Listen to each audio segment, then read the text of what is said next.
Welcome to the season finale of Testimony. I am your host, Brianna Santine. Thank you so much for tuning in to listen to this wonderful testimony. Thank you, Brother Tony, for joining us today. How are you? I'm blessed. Thank you for having me. Thank you for joining us. I know that you have 3 beautiful daughters and a beautiful wife. Yes, I do. Amen. On this particular day with your second daughter, something happened where you were not expecting it.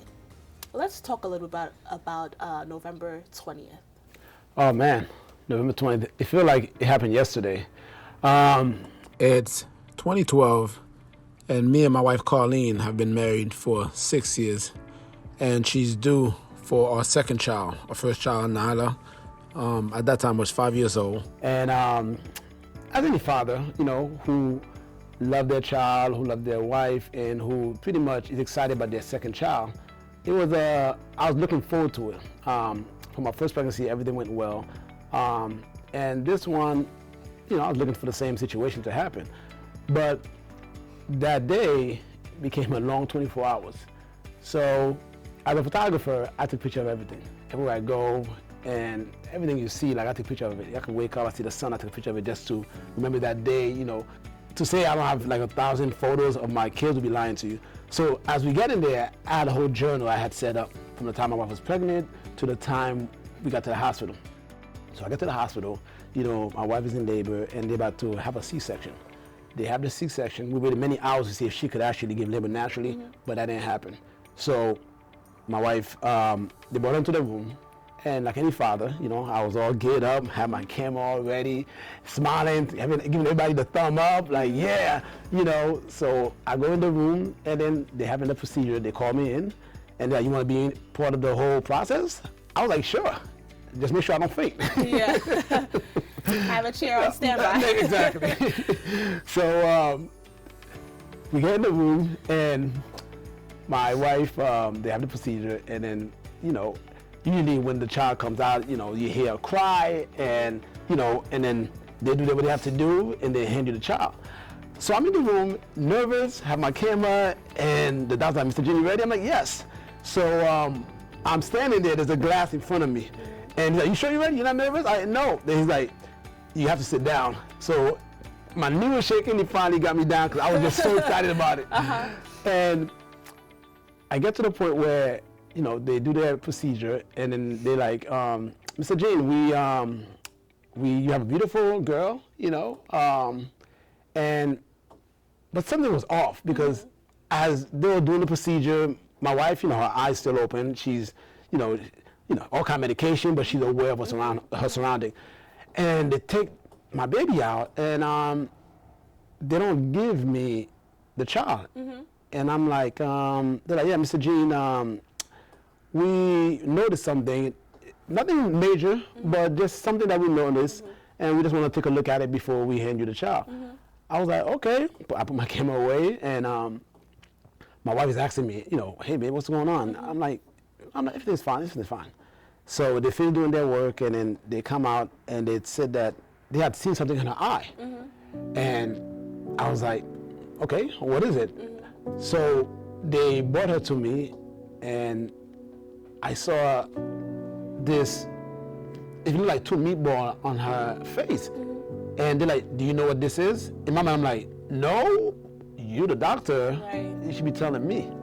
So I was shocked. I was in shock. My wife said, what's wrong? What's going on? I'm like, oh, no, it's nothing. They're just cleaning her out, and, and then, she'll be fine. So you had to be that strong husband, in the room for your wife and tell her, everything's okay, it's okay. But what were you really feeling? Like deep down inside, the exterior is like, it's fine, but were you really fine? No, because I was confused. I didn't know what to say. The doctors didn't know what to really tell me. Come to find out that it's something that's called inverted eyelid. It happened when a child, from what they had told me, when they're in the womb, they actually hold their eyelid, and I guess the acid gets in there, and then from there caused that, but I wasn't too sure. So I was still confused about the whole explanation behind it. Okay, so after the doctor, did the test and told you exactly what it was, what was your reaction, or what was your wife's reaction? As the as the day progressed, into the evening, it was, man, it felt like yesterday this happened took place, but it was very challenging because we were confused. They finally brought her out to me and my wife, and we spent some time with her. And through it all, we saw how beautiful she was, even though she had this thing that we didn't even understand what it was. But the beauty of her was still there. But the challenge that we had was not knowing, okay, what exactly is this? How long is this going to be for? Is this like something that's temporary, but the next day is going to go away? So it became to a point we didn't know who to really talk to, because nobody really been through this. And it was pretty much, it was me, my wife, and God. Wow. And at that moment, we, as seconds turned to hours, hours turned to days. I mean, it was very challenging because people started calling. They want to see pictures. You know, like, Tony, we know you took a billion pictures. So yeah, let's get into that. As a photographer, when were you actually like physically ready to pull out your camera and take that picture to send it to your family? Oh, from day one. I mean, the minute that, like, as I told you, from the time my wife told me she was pregnant, I started taking pictures. As she's walking, so I could have pretty much a history to show my daughter how she was born, you know, when the process started, all that stuff. So when that took place, it shut me down completely. Wow. To a point, I didn't want to show the world who this was, because at the end of the day, it's like, what is this? Because I don't know how to explain it. Right. And for me to even take a picture, to even show it to you, you would not even understand it. So to me, it was like almost like, I got to keep this hidden until I know, is it going to get better? What's going to be the next process? So I was really in a confusion state. Right. So your background is Haitian, from my understanding. And the stigma with Haitians and, you know, having a sick child or a child with a deformity, it's always somebody did it. Exactly. Somebody, you know, put a potion together wherever they are, and, you know, they sent this on your child. Were you ready to tell your family, or how did you tell your family, something is going on with my child? I don't know what it is. I can't explain it to you. Or did they even tell you, like, it's supernatural? Like, what was going on with the family? Well, as you say that, I'm going to go into the immediate family. Right. My first child, Nyla. At that time, me and my wife was even afraid to let her see her own sister. So when we were in the hospital, me and my wife still wondering, what is this? And we like, how do we tell her? And let me tell you what happened. So at that time, my daughter with her grandmother, she come in the hospital. She come in the room, and then she see the eye.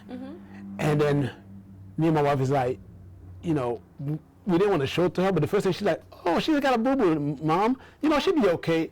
And I was like, okay, I don't have to go and try to explain to her. Yeah, this boo-boo is going to be okay. So she pretty much, as a child, had more confidence in God that it's going to be okay than us as an adult.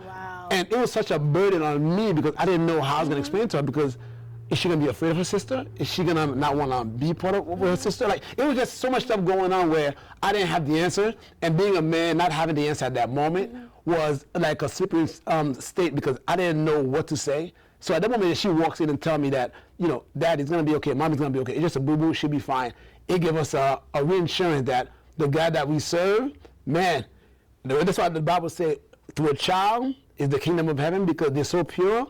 That moment really released some tension for me and my wife.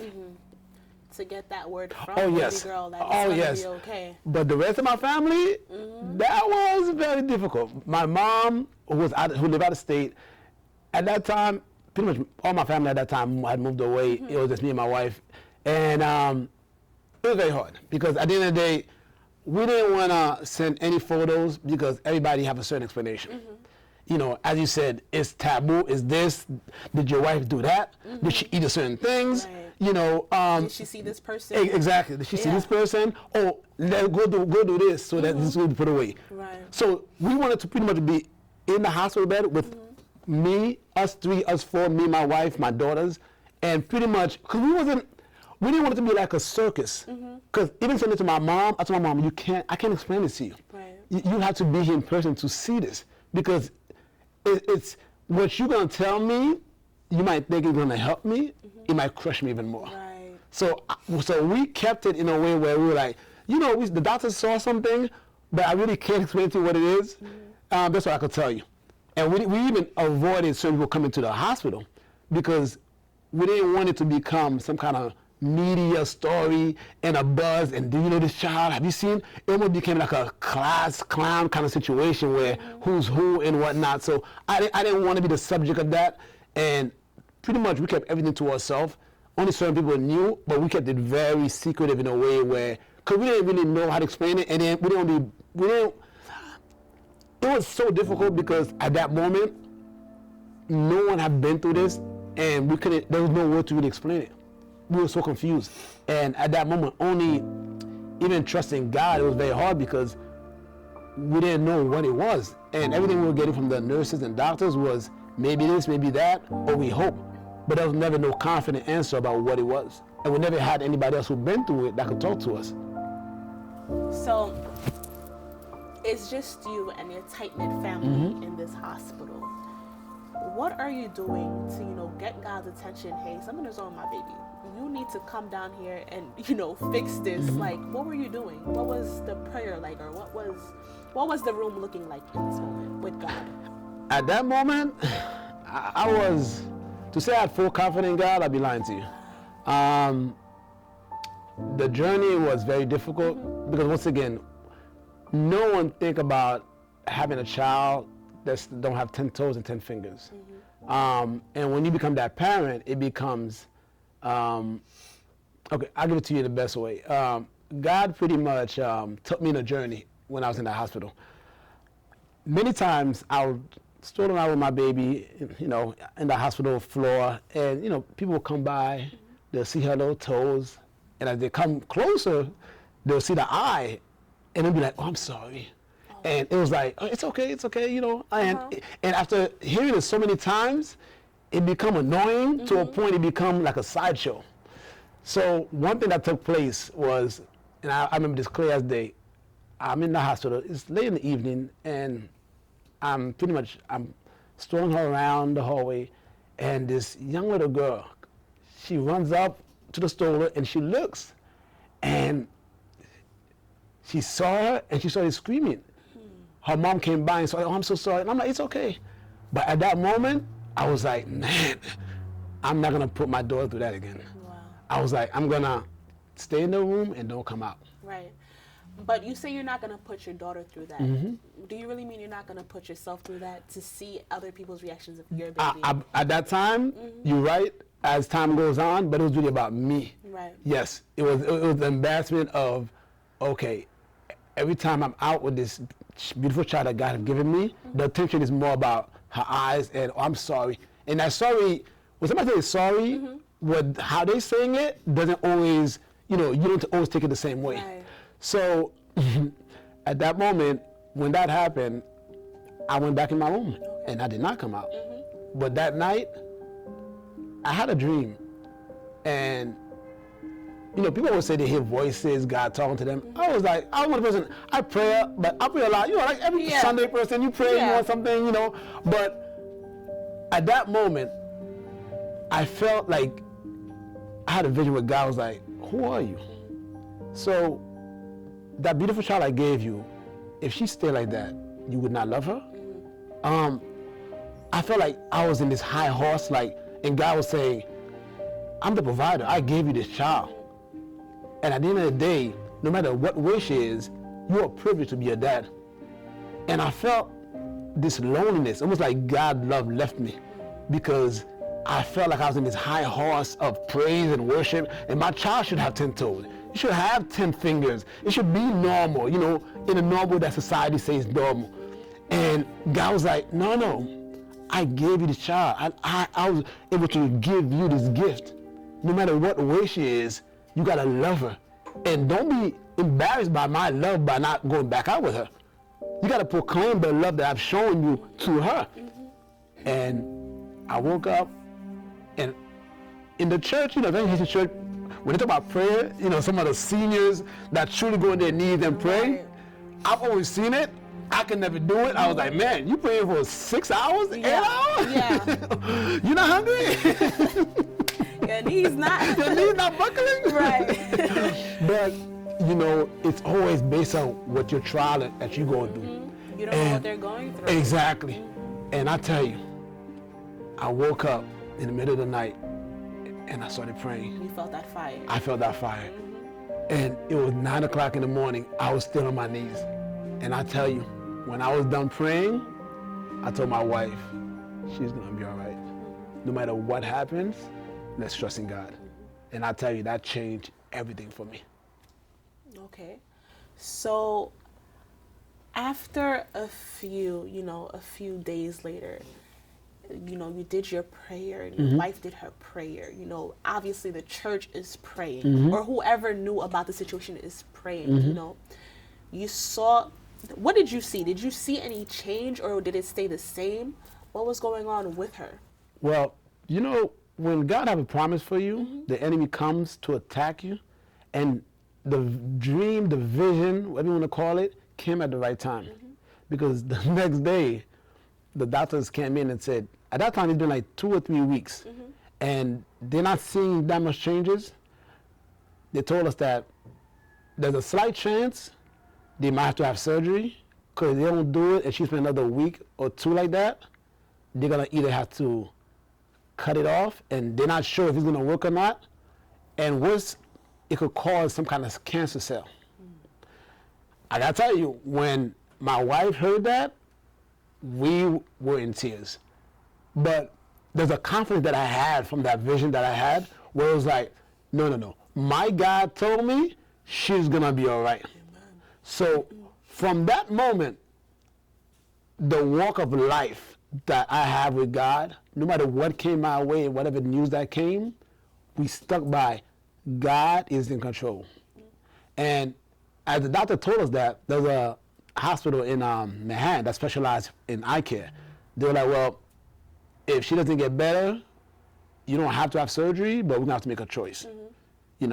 And me and my wife, we said, no, we're going to stand by, and we're going to let God do his work. And I tell you, the work started to happen. Little by little, the eye started getting better. And once again, I took my camera every second. Taking pictures. Yes, because what happens is sometimes God bless you in the smallest steps that you've taken, but you want to see the finale. But if you just focus on that small step, and as I'm taking photos each single day, I'm seeing the progress. And little by little, the eye started going down on its own. And then by the grace of God, after a week and a half, we were able to leave the hospital after spending 6 weeks in the hospital, with her eyes with no kind of surgery, no kind of medication, all by the blessing of God. Right. Did you feel like at that moment, or those days where you see her eyes getting back together, did you feel like your faith in God was restoring?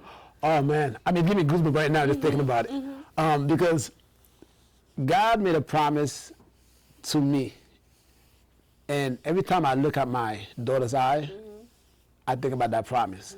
And through that trial and tribulation, I'll tell you this, his promise that he promised me and my wife, it came to fruition to a point.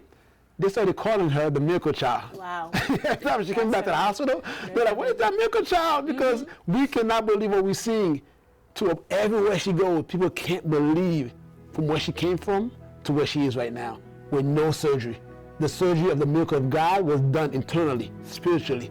Not one finger of doctor or any cut came in the eye. And I tell you, by the blessing, and sometimes we as Christians, we look for the Old Testament where, God doesn't move, the Red Sea anymore.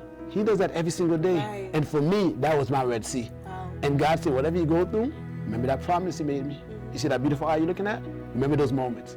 So yes, those trials, those tribulations, not only that, but brought me and my wife so close. Because me and my wife, we have what they call this baby love. We love each other so much. And through that trial, it was only in God that we could count them. Even our parents, as much as we love them, we couldn't explain it. Friends, there's no word to really say, what's going on. You couldn't explain it, so it was just you and her. Yes. That was it. Yes. And God. Yes, God. Right. God, yes. It was just, man, like I said, I'm speechless. Because when God is doing things, he does it in such a marvelous way. He does it in a secret way, but it's such in a marvelous way that externally you see it, and it's such a blessing. And I'm going to say this all the time. My testimony through the faith of what my daughter have brought to my life, my personal life as a man standing here, is truly speechless. because there's no really human word to describe what have taken place throughout the years after me and my wife have been through that. Are you ever afraid, like, in the future, there will be, like, complications, or how are you going to go about it the next time? God forbid there is a next time, but let's just say, like, you know, because the doctors did say cancer cells and, you know, all these things that they were proclaiming on your child, they saw what God did. Of but course. do you ever, like, think, man, what if? No, because sometimes the enemy try to plant a seed from the blessing that God has given you. So it's like a rearview mirror, where like, and God's like, no. Right. No matter what you're going through, even with your wife, remember what you promised me. You see that beautiful eye that's smiling at you? That is the blessing. So no matter what, sometimes you gotta stay focused on what's ahead and what God put in your path, to the point where the enemy can't touch you. So no, all that stuff, because the same doctor told us we needed surgery. The same doctor said there's no way it could be healed. So if the God that I serve have shown me through his handwork what have happened without the miracle of the doctor, because sometimes we get shuffled on who truly is the miracle of God. And at the end of the day, if it was mankind that did it, if the doctor did it, we're praising him. But the fact that they said there's no way this could happen, and God was like, listen, you must understand that I'm God. Yeah. And I tell you, like I said, it gave me a goosebump till today, because the God we serve today is still the same God that Jacob. It's the same God that Moses served. And if you truly believe, it's not even if you don't believe, he carries us through those moments. And I'm telling you, we are a testimony of his faith by the miracle of that child. And everybody that I've shown that, I've shown this picture of her stages from where she was to where she is now, where people have cried, got on their knees, and were like, man, praise his name. Because that's the only person you could praise.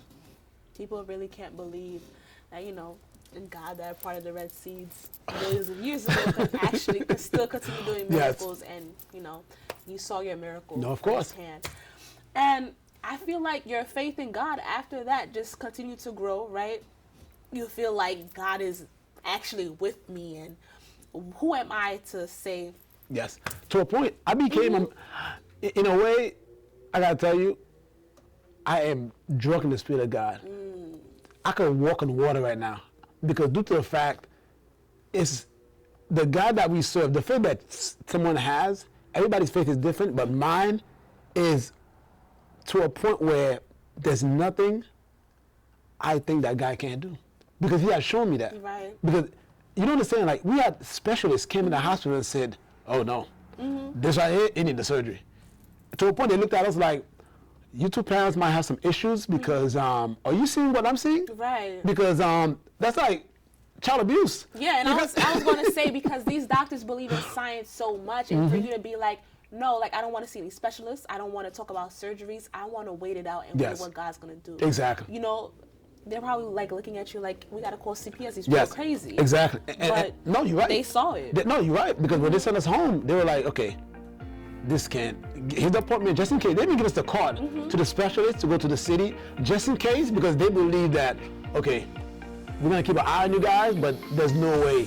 And when, like I tell you, when she started coming in, they had a picture on their wall. It's called the Miracle Baby, and they put her on there. We became this rock star, Miracle Baby coming to the house. Coming in for like the checkups, you know, the weekly checkups. Exactly. But like I said, it's all God. Like I said, us as human beings, if we have just a simple grain of faith in God, the miracle that he could do in our life, and like I said, we are a testimony of that. You know, and like I said, seeing her today, you know, after 9 years, just the blessings that keep coming. And like I told you, it's strengthening the relationship of me and my wife to a point, the bond that we have, the love that we have for each other. Because when you've been through so much, and God, it's like that glue that God put together, our faith, it's like whatever you go through, just look at that miracle. Because every single day it's right in front of you. So whatever you're thinking about, oh, yeah, you're right. And reading about it in the Bible and just seeing it is just totally different. Yes. Look at God. Oh, God is beautiful. Oh, God is beautiful. That's wonderful. That's beautiful. We do have your baby girl. Yes, we do. Your miracle baby. Oh, miracle baby. Yes, we do. and I'll tell you, she's a diva. My miracle baby. Hi, Naomi. Thank you so much for being here today. How are you feeling? I'm good. How are you? I'm good. How did you feel, you know, looking at those pictures to see your eyes like that? Shocked. Did you ask your parents any questions about your eyes and what the doctor said? Yes. You did? What were some questions that you asked? Did they have any like backup pictures? Uh-huh. If they got like deleted or Okay. unsaved? Mm-hmm. And the results before I was born Uh-huh. with my mom's pregnancy. Uh-huh. Those are the questions you asked? How do you feel, being so popular as the miracle baby? Good. You feel good? Positive. Very positive, because, God had a special hand in healing you. Like, God literally took his hand and put it on your eyes. And she knows she's a miracle baby because every time I show her pictures of herself as a baby, I told her she was the miracle baby. Wow. She's like, yeah, Daddy, I'm a rock star. Yeah. How do you feel, hearing Daddy talk, even with your eyes, having that, he still says you're so beautiful, even with that? I'm happy. Happy that Daddy still thought you're beautiful no matter what. Yeah. Yeah. And he loved you no matter what. And he was taking pictures no matter what. Yeah, even though he was embarrassed in the dressing room. In the beginning, a little bit. But after... The hag. So honest. Yeah. But after, hearing him say, my daughter, even after everything, she's still so beautiful. Like, that's good, right? How do you know that God did a miracle on your eyes? Well, I knew because my parents kept praying and praying and had faith in him. Wow. So their faith is so strong in God and for him to heal you that he actually did heal you. Do you love your parents even more for that, for their faith in God? Yes. So for the other little kids that don't believe in God, do you think this is a good example for what God can do? Yes, because he does that to a lot of other kids. Right. He heals a lot of kids, right? Yeah. What would you tell the other little kids your age who don't believe in God? Well, I would tell them to put more trust in him because he can do more stuff than miracles. Ooh, that's a good one. That's a good one. Do you ever show, your friends the pictures of you as a baby? Well, yes. Mm-hmm. And how do they react? Well, some of them are shocking, surprised, like, wow. And do you tell them about God when you show them the pictures? Yeah, I tell them, like, I go to church, I believe in him, I have faith in him. Right. And your parents prayed for them to heal your eyes, right? Yeah. Thank you, Naomi, for joining us on Testimony, the miracle baby.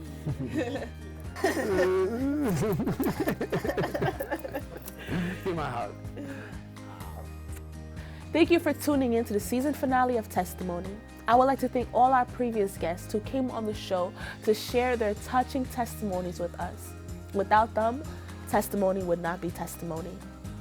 I would like to thank our team who work day in and day out to bring testimony to our viewers.